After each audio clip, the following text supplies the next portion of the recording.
So tonight we are talking about smart homes. What's it like to live in one? Yay, let's hope this works. What's it like to live in one? Ask your questions. All right, here we go. I'm going to pin this comment, and I got Bert's request, so we are in business. Awesome. Tall, Steve, Marinelle, Bert, Kasha. Great.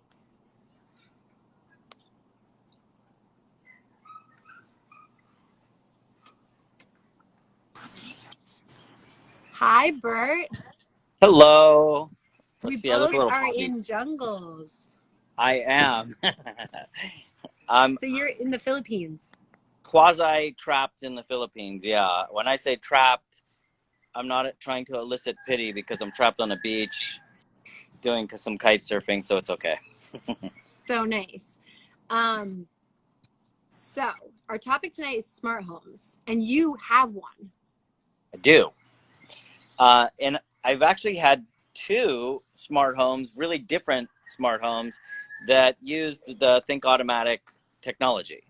So I had an interesting perspective on that. One was a great big home, really complex, and then the next was a smaller condo situation. Oh, cool. So, Interesting.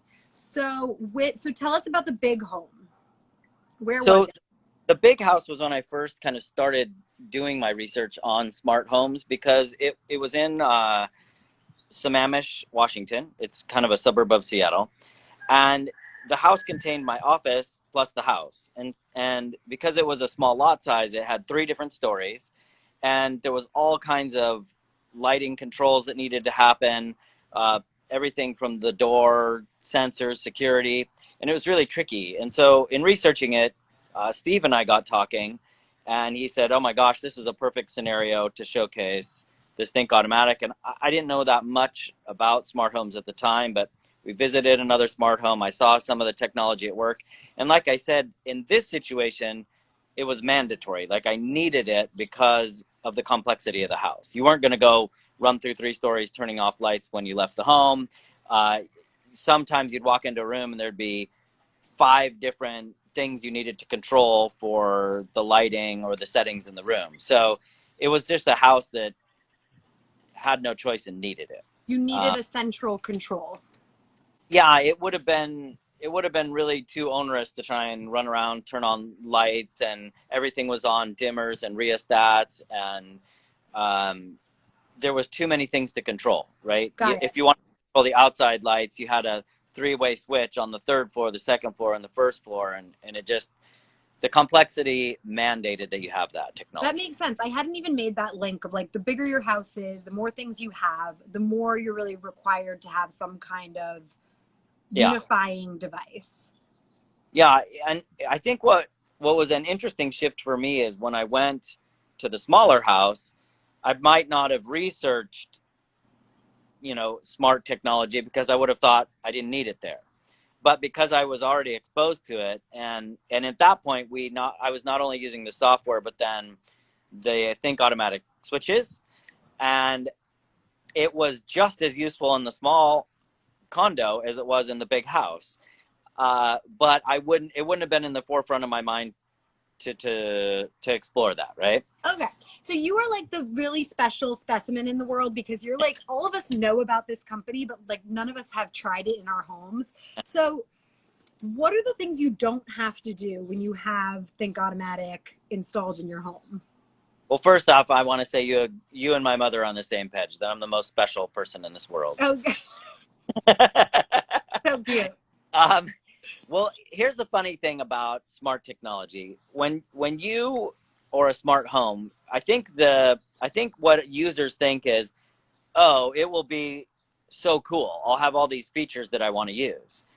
But it's kind of the exact opposite. When you have a smart home, you don't think about a lot of this stuff. And the best smart the best part about it was I would forget it was there. And it would just kind of do the things it was supposed to until it didn't. And, because I was in the experimental phase, all of a sudden I would notice I was having to turn on lights, or I was having to turn them off when I leave. And then I'd talk to Steve and say, yeah, things are working well. And he'd say, oh yeah, the server was down. I was doing an update. And so what I'd say about that you notice in a smart home is that, Yeah. or a really good smart home is, you don't have to think. You don't notice it. It's not that you're actively going on an app and turning lights on and off in your home or doing this. It's that it's picking up your patterns and it was just doing it for me. So You for would like, for example, I'd leave the house and there'd be a whole series of lights on, and I'd turn off, and then I would notice, oh yeah, the kitchen light just went off, and so did the outside light. That was cool.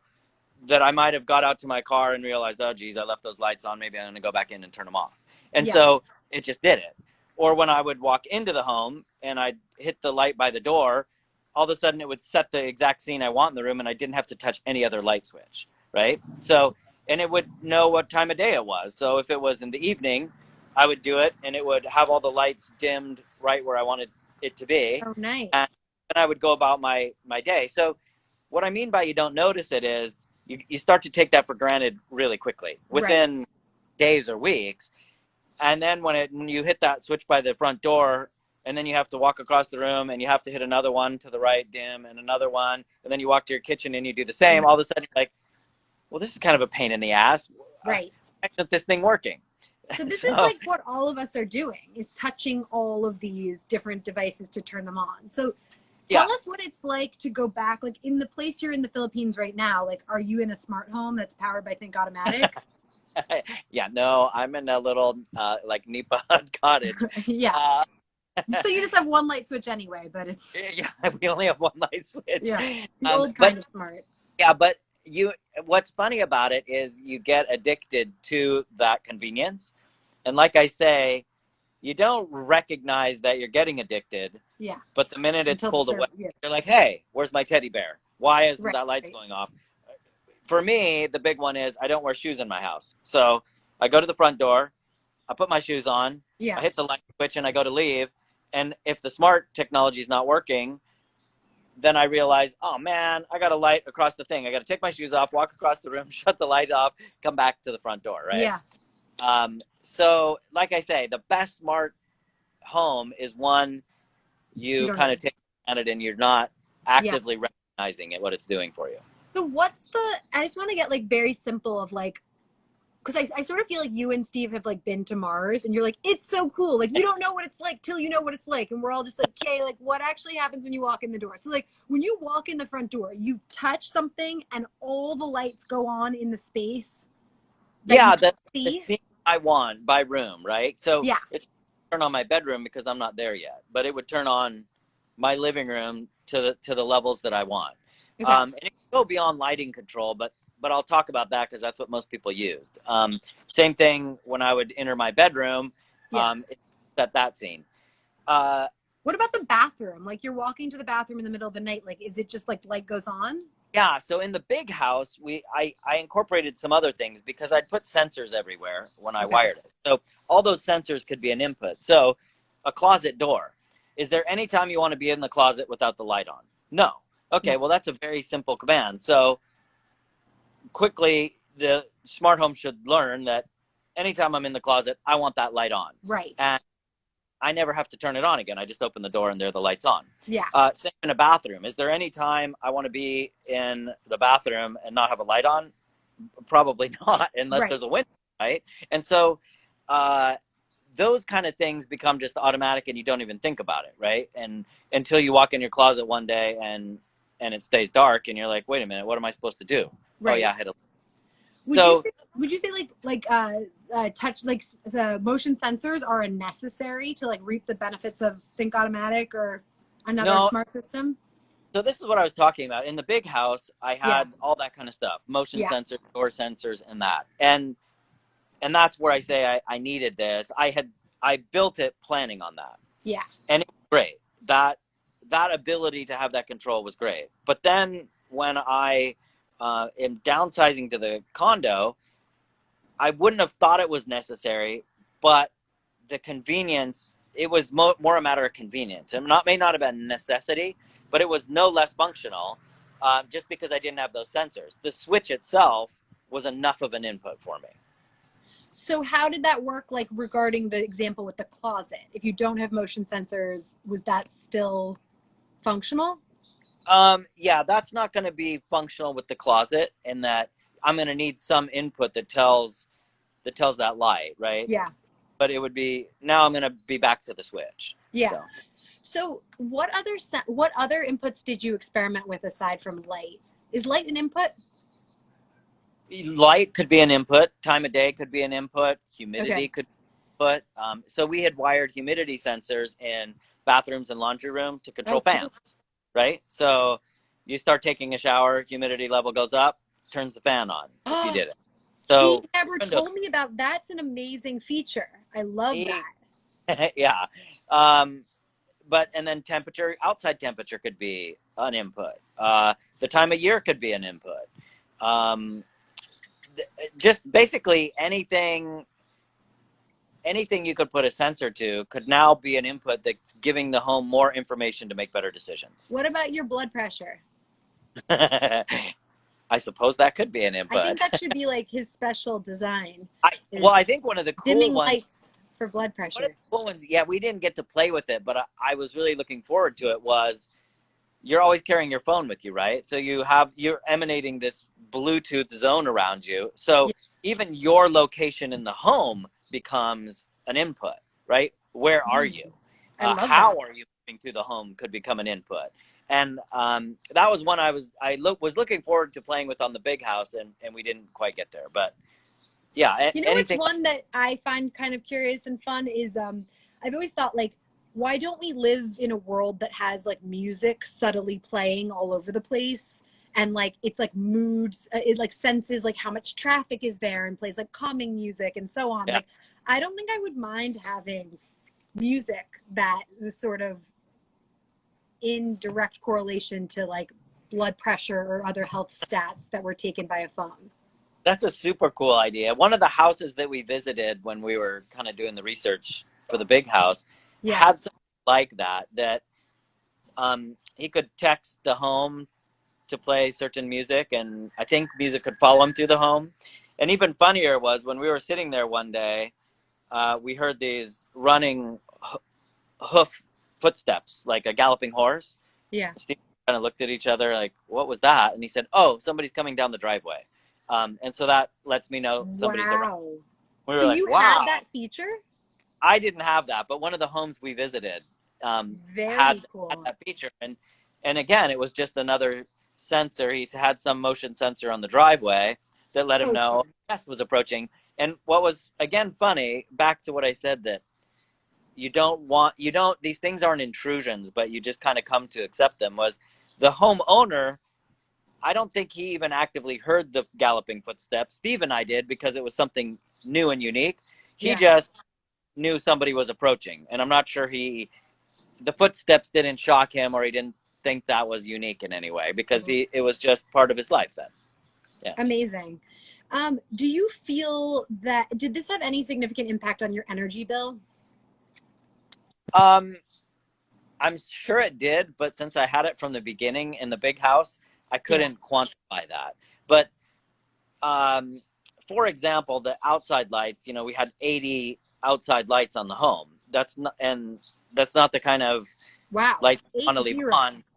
Yeah, but with this, I mean, for sure it is, you're only using them when you want to be using them, because the house quickly adjusted to when I would want them off. So without a doubt, there is an impact, but I couldn't really quantify it for you. So what did it feel like, the training aspect of it? Like, your training, this is something I'm unclear about too. Like, how does it feel for it to be getting to know you? And how long does that take? Yeah, so this one was unique also. I have a unique perspective. So have you ever, programming a device or an appliance can be a pain in the butt. And the first switches we used required this whole series of codes. You had to pull a little tab, wait for it, pair this one, run to the other part of the house, pair this one. Half the time it would work and you'd have to go back. Yeah. And so it was a headache to program. Now, when I moved to the condo and I was using the Think Automatic switches. Now, the programming, that was the biggest part. In fact, probably the coolest part of this whole experiment was the programming as it progressed from when I was in the big house to the condo. There, I didn't do anything. All You mean I at did, the condo, you didn't do anything. yeah, at the condo, I didn't do Yeah. anything. We turned it on, and then I just went about my daily routine. I did what I wanted to do. And then I didn't even notice the day, like I couldn't pinpoint a day when all of a sudden the smart technology was taking over. It just all of a sudden I noticed, oh yeah, I didn't have to turn that on. I didn't have to turn that off. But how is That was that really working strange. without motion sensors? How is that possible? What data? So yeah, so this technology it uses me for the feedback. So really it's monitoring my patterns, right? It's monitoring every smart switch we put in the house. It's monitoring when I turn it on, for how long I leave it on, to what level I turn it on. I'm not telling the machine. The machine is learning from my behaviors. And that's what made it so cool. At first, am I understanding correctly that when it's training with you and you don't have motion sensors, you are just treating it like normal lights, like all the light switches, you use them, and then pretty soon you eventually are no longer touching the light switches? Yeah, and so for the right? for the first couple days, maybe 3 days, I would touch a light switch and it may make the wrong decision. And then I would just tap it again to correct the machine. And then within 2 or 3 taps, usually, maybe the first day it's 3 or 4 taps, day 2 it's 2 or 3 taps, the machine is figuring out what I want. And then you don't, like I say, you don't even recognize when all of a sudden it's just 1 tap and everything's where it should be. So at first I'm providing a little feedback to the machine to tell it, kind of like training a dog. No, wrong decision. And a right decision, you just leave it, right? And or maybe I would turn it on and I'd say, everything's perfect except the light over the countertop is a little high, and I would go over and dim that one. And then next time I came back and hit the switch, that would be at that level. So cool. Yeah. So a wrong decision would be like too bright? Like, yeah, a wrong decision could be too bright. A wrong decision could be a light wasn't on as part of the scene. I think normally I ran into too bright, and then I would just walk over, dim it, and now that it would learn that, he must want it at that level. Yeah. So. And then eventually, did you get to the point where you weren't even doing 1 click, you were doing 0 clicks? Not in the condo because I didn't have the motion sensors, but yeah, looking back on it, I wish I'd had all the switches in the big house. They weren't available yet, because that would have been, that was the idea, that walk into a room, walk near the staircase and all the staircase lights come on if it's in the evening. So that was the kind of feedback I was hoping the machine would learn. And I learned in the condo it would have that, hey, if it's dark out and somebody walks near the staircase, he's going to want these lights on at 50%. And so the staircase lights come on. Cool. But yeah, in the condo, I just didn't have enough inputs to make that happen. Yeah. And then you are somebody who, you've mentioned like 2 homes, maybe you've had others. I know you have like a boat and you've had other spaces you've lived in. You've consulted and examined other smart home technologies. How do the other ones compare to Think Automatic? Well, from the software side, I don't think there's really anything that compares. I haven't seen anything that the core functionality is learning your behaviors, right? It's more programming it. It may be out there, I just haven't seen it. So that's a really distinct difference, right? I mean, if you have to program it, you have to learn the language, you have to learn the syntax, you have to do it correctly, you have user error input. If it's learning from you, all you have to do is live your life. It's kind of like a shadow following you around learning. So that's a huge difference. And I don't know, unless you've done some programming, even programming, maybe a DVR to record a show, and you could mess it up. This just, there's none of that. So that part was huge. On the hardware side, like I described, the first switch I used, it was really horrible. And programming it was bad. The failure rate was bad. it was kind of a nightmare. Yeah. The next,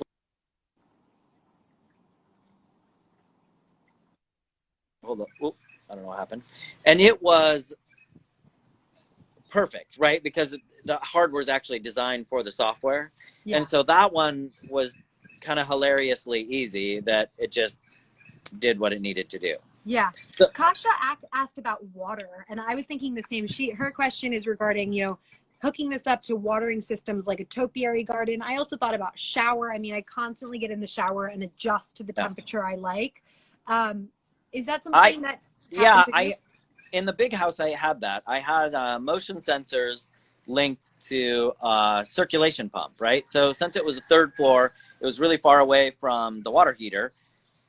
It knew when I walked into the bathroom, hey, turn the circ pump on. So instead of a home having to have a circ pump running 24 all the time, hours a day, it only ran when I entered certain spaces that it knew I was going to want hot water. Yeah. It could fire up the circ pump, and then I'd walk to the faucet and have hot water. Yeah. So that was cool. Cool. You are someone who has this technology in your home. If you were to be able to speak directly to the founder and ask him for a new feature, what would you ask for? Well, one of the features I liked, and you kind of hit on it earlier, was the training period, right? Maybe rather than me spending 2 or 3 days teaching it, maybe if the system only monitored me for the first week, right? And didn't do anything. I didn't have to take a guess. Maybe if it used that first baseline of just my first week of using it before it attempted to automate, would be cool.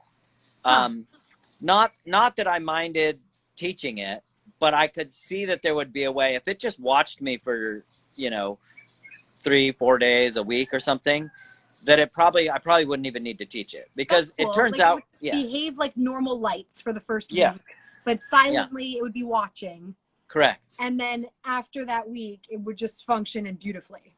Yeah, it turns out that we're remarkably predictable. Human beings are remarkably predictable. I kind of do the same thing every day. I go over and I make my tea, and then I walk to the kitchen, and I'm going to start breakfast, and I might walk to the living room and turn on the news or something. And Right. once you know those patterns, I think the machine could just pick it up seamlessly. Not much difference between the training and that, but it would be really cool if you just said, hey, don't expect it to do anything for the first 5 days, and then all of a sudden it knew my behavior. Is some of the do you need the system to continue to learn from you to account for like changing seasons and changing preferences? And yes and no. It's pretty cool when a shift happens, but you don't notice it if it's doing its job well, right? But sometimes I would make a comment to Steve and say, hey, I noticed, something wasn't shifting. And he'd say, oh, yeah, you haven't been linked up for a while, so it was going off of what it knew already, which was really funny. So it is cool that it continues to learn, but if it's doing it well, you don't notice it at all. What did it teach you about yourself that you didn't know? I thought I was so unique and unpredictable, but I found out that I'm actually pretty predictable. When it comes to my daily habits, it turns out I'm a very predictable machine. Yeah. And I do feel in the end, when you have something like Think Automatic in your home, like you have more pleasant lighting, or do you feel like the lighting is going to be the same, it's just more effort and then no effort? That's a really good question. It's a little of both. So I love lighting. And I love indirect lighting. I don't want things in my eyes. I want nice, soft, enough light to see, but not to be a glare. So in that case, it's a bit of a headache without a smart technology to make those adjustments, right? Because every day you got to go around and turn on the light to the exact volume what you want and for the scene. I don't want a big light in a room that shines everywhere. I want to have several subtle little lights to make a mood. It kind of goes back to I get migraines from a bright light. So this is a really important thing in my life. So the smart technology for sure makes it easy because it's going to remember that that scene that I want and do it. And the other part is turning all that off, right? There's a lot of times that if I'm coming into the room for 10 minutes, I may be like, well, I'm not going to walk around and set a scene, right? Yeah. It's not worth it. I'm just going to be leaving, and I'm not going to want to go turn them all off. Yeah. But if I know that I can hit one switch, set to the scene, and I can leave and hit one switch and everything's off, then you would use it a lot more. So you end up getting a lot more utility out of your house. And if you think of how much money, time, and expense you put into this, it's pretty cool to get a little more utility. So it's not just the convenience. Yeah. I love the point you're making too of like, you know, we all have moments where we're like sitting down to watch a movie and we really take time to light a candle and light the right lamps and all the things. But we also have these moments where you're like, you need to go get your phone in the living room and you put the most glaring light on. So I like the point you made of like, you know, because it's been turned easy, you now kind of have pleasant lighting all the time. Yeah. Think of your closet, right? Like if you're walking into your closet first thing in the morning and you hit that switch and you get blinded by this bright thing, that kind of stinks. Yeah. Or are you going to want to, you know, some of the rheostats, the first one, I had to push it and hold it for the light to ramp up. But that's kind of a pain in the neck to just, you know, grab a pair of socks. So you quickly get spoiled in that, well, I just tapped the switch and it came on at 20% lighting because that's all I need in the morning to find a pair of socks. Yes. And it's really nice. And then you leave the closet. So it's that kind of little stuff that you may not think. Nobody would say, well, I need a smart home so my eyes don't hurt when I go to get a pair of socks in the morning. Yeah. But when all of a sudden you get just enough light to grab your pair of socks, you think, ooh, that's kind of a nice little value. Let me ask you this on your point of quality of life. Let's say someone has a home, it's worth $3 million. What do you think the worth of installing this in your home is? What would you expect to pay for installing Think Automatic in your home? I have a unique perspective on this too, in that I was getting a lot of quotes for smart to make the big house smart technology, right? And it's expensive and then I had to have a guy that programmed it all the time. And that was what I didn't want. I was trying to make a low maintenance house, and I didn't want to be tied to this guy that had to come reprogram stuff or paying this service fee for somebody to come out. And I had a close friend of mine on Mercer Island in Seattle that had built a really smart home, wrote the software himself, and then he had to have somebody code it when something went wrong. And so I was trying to avoid that. Yes. And that was expensive. And so that was kind of part of the appeal with the Think Automatic was, hey, I could get away from that and I can be the programmer without being a programmer. Yeah. So that was a unique part. Say your question again, because there was something. Like, what kinds of quotes were you seeing with the other systems, which would also require like servicing and that kind of dependent relationship? Oh boy, it was anywhere from $5,000 to $25,000 for just basic stuff in this house. Oh, I know the other point I was going to make. Yeah. One of the things I didn't yet take advantage of because I wasn't aware was the wiring. So in the big house, let's see if I can make this simple. If you have one light switch that controls one light, that's a single gang. Okay, they call it. Two gang light switch would be, let's say you have a light switch on the first floor and the second floor that both control the same thing, right? Or in my house, I had 3 gang switches. So the third floor, the second floor, and the first floor all had a switch that controlled a single light, an outdoor light. Well, there was a lot of expense there in that what you have to do is run wires that connect the third floor, the second floor, and the first floor to each of those switches and to that light fixture. Wow. And some of those switches I paid thousands of dollars to wire. Wow. What I didn't realize at the time I paid that was if I'd used some of the smart technology, they can talk to each other and there's no need to wire that. So now I would only have to put a wired switch on the first floor, and the second floor and the third floor would just be dummy devices. They had no wiring to them, but they remotely controlled the first floor switch. So not only is that not only is there the initial cost, Yeah, it's hugely economical. Like thousands of dollars you would save not wiring these 2 and 3 gang switches, but it's also really environmental. I mean, think of all of the wiring, the time and the resources that went into this house. So if you're trying to build a green house and you're not thinking about that, yeah, you're missing the boat. Yeah, amazing. Kasha asked, what was the square footage of the big house you were in? 5,200 square feet. Okay. 5,200 embarrassing square feet. I went through a minimalism approach after that. Yeah. I want to get back to some of these questions, and I also want to ask about you. How have you been doing in quarantine? And I have to tell you, I watched the bloop videos. Steve showed me the website, and I was curious, like just like you would be with any website. But then I got like very hooked into the website. Like the video that you guys recorded of, men and women hanging out and being creative together and figuring out branding and the office space, and it's just such an amazing community. So how is your team doing in quarantine? It's tough. I mean, for me personally, I'm doing pretty well. I got stuck in a good place. Yeah. I can't get home. There's no flights home, but it's also okay to be here. So it's a little stressful. You have a life you can't get back to, but it's okay. For the team, it's tough because the clients we serve have been hurt.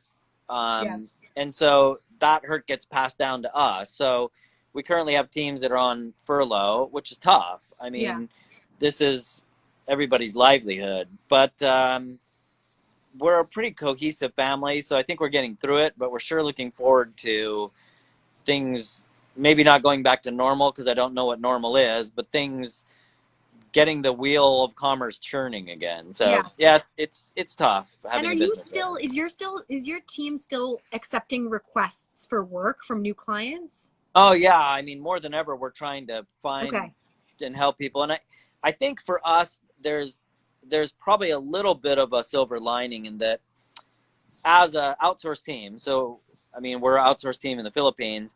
One of the big hurdles we try and overcome with businesses is, hey, you have a job in your company that could be done, doesn't need to be done in the office. Yeah. And now that people see, like, hey, people are working from home successfully.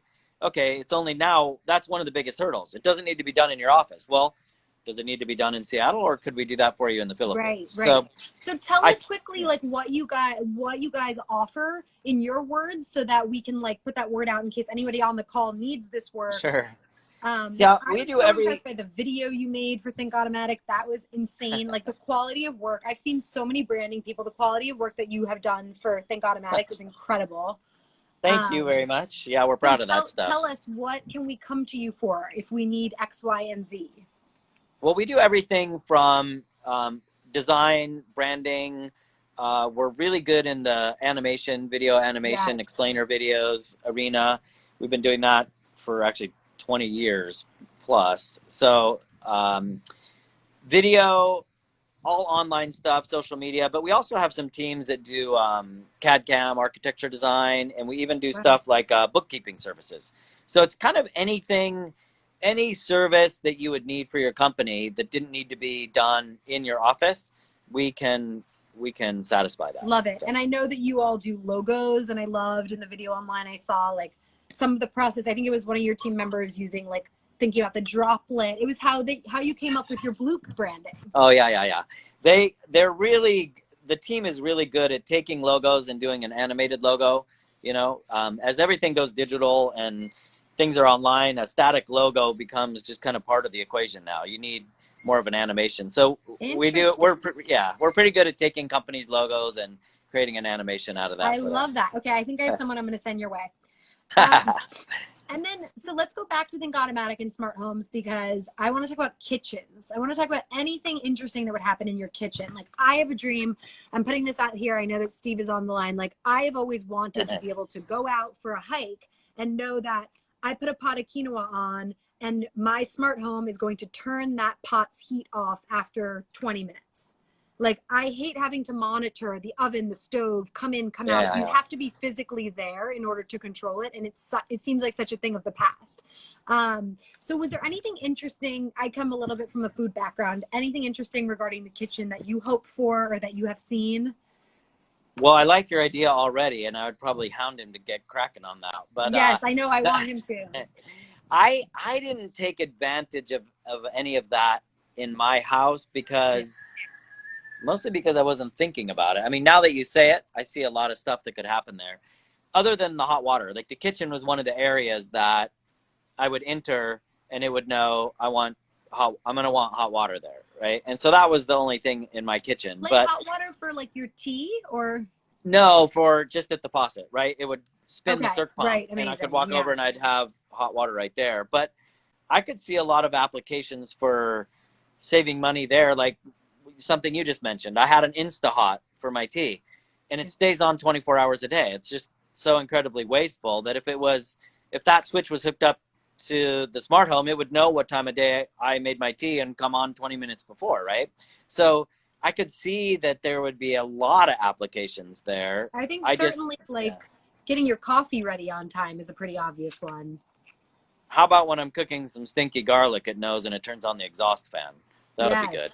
That would be really good. Really good.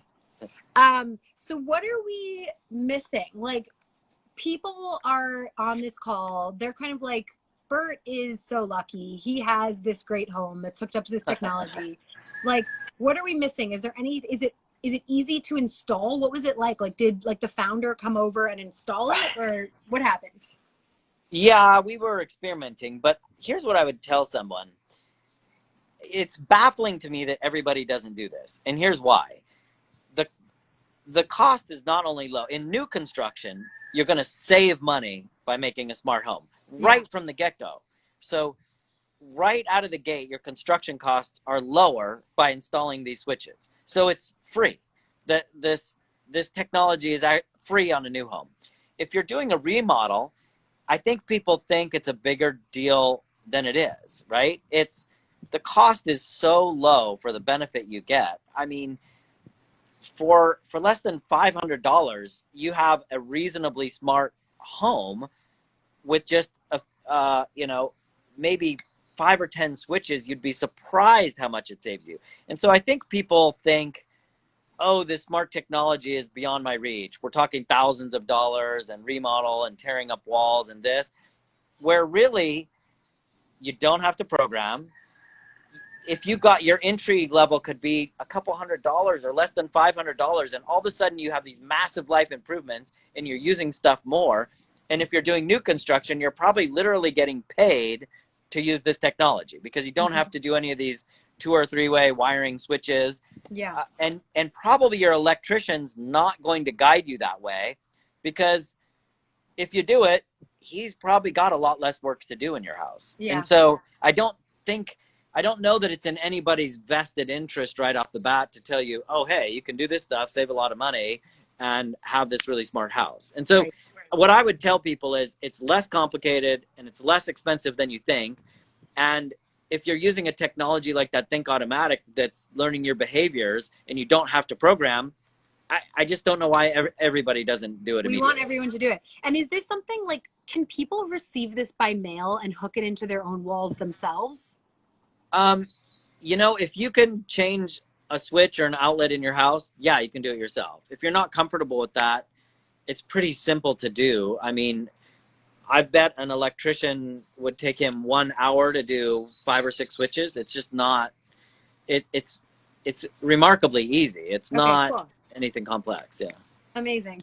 I'm tempted to do some kind of giveaway for the loyal people who are on this call. I want to also, so Steve, if you have any interest in we can also think about it later, but if anyone else has questions, Steve says a lot of houses are still being built with way too much wire. Yes. Yeah, for sure. I think you guys both agree on that, and that's so important that we all understand that. Tell us quickly, who is Steve Harris in your mind? Like, he's the founder. If we buy his product, we're sort of like investing in him. Steve Harris is the nicest mad scientist you ever met. Steve is Gru in the series too, Despicable Me. He's Gru in number 2, the nice Gru. Yeah. Steve just has a genuine love for this stuff. He's cool to work with because he's probably a lot less profit motivated than he should be, but he's just genuinely loves this technology, loves what he's doing, loves what it does for people. And that's what makes it really fun to work with him, for sure. Steve, I think a good giveaway would be more like when it launches, you know, somebody on the call could get a discount or something like that, more so than prototypes.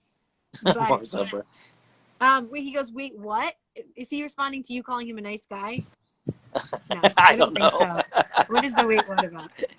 Bert, it's been such a pleasure to talk to you. I want to be sensitive to your time because I know you have tons going on, and I really recommend that everybody on the call who hasn't, go seriously, like Kasha and Tal, go to thisisbloop.com, right? That's the website? Yes. Yeah. Thisisbloop.com. And just enjoy yourself because you'll pop around and click on things. And I want to spread the word. There's all kinds of Easter eggs on the website to hunt down. There's some cool stuff. Yeah. And if people need an animated logo, that's like, I have a friend, for instance, that has a vegan food company called Goldilocks. She makes vegan Jewish deli lox out of carrots. And she has this little kind of cartoon logo, but it's like, what can I tell her, like roughly as a quote for getting an animated logo made from you guys? Oh, I don't know. It again depends on how complex, but it could be a couple $100. If she got crazy, it could be $500. But yeah, maybe a good birthday present. Yeah, Tal says something which I feel as well. Thank you. I mean, he's seen so much more, but like it's so amazing to see like how much you know about this. Like it's almost like I'm talking to another engineer or something. You are really like in the back end of it. Also, Kasha's asking, so thank you from everybody. And then Kasha's asking, what exactly is a bloop? A bloop is a deep underwater sound that whales use to communicate, and it's also represented by the ripple of the water, right? It's something that carries on, and so we use that ripple analogy on how it affects people, and that effect to somebody else affects somebody else, kind of the pass it on mentality. So oh my gosh, there's a really cool story about the logo and the bloop and the meaning on our website. We have a cool video about it. Yes. And then just quickly, while we have you, if it's not putting you on the spot, you know, people are in different situations financially with their work lives during quarantine and reevaluating things. If someone on the call is sort of thinking like, I'm choosing between getting a job with a company or starting my own company, like you are basically a serial entrepreneur, you invest in other people's companies. What recommendations do you have for people who are debating that internally? I think we're about to enter really interesting times, right? As bad as it is now, I think there's going to be all kinds of opportunities after, and I don't know what they are. And so there's a real opportunity there for people who are entrepreneurial and can figure out what's going to be needed next step. So I think you're probably going to see an entrepreneurial boom like we've never seen coming out of this, right? Whether it's things to help people work from home, or if it's new ways of solving problems, or home delivery services, or changing travel. And I think everybody needs to drop what they think they know and really do a reevaluation and a reset. So it'll probably be a really interesting time post-virus on what the world looks like and the opportunities that are there. I love that. That is such a hopeful, awesome, nuanced piece of advice. And I think that's something that's really good for all of us to keep in mind. Super cool. All right. Well, I'm going to say goodbye to you and let you go back to your busy life. Thank you so much for taking this time. I know everybody on the call is grateful to have had this, and I hope to see you soon. Thanks so much. Thank you. Bye. Yeah, bye. Bye.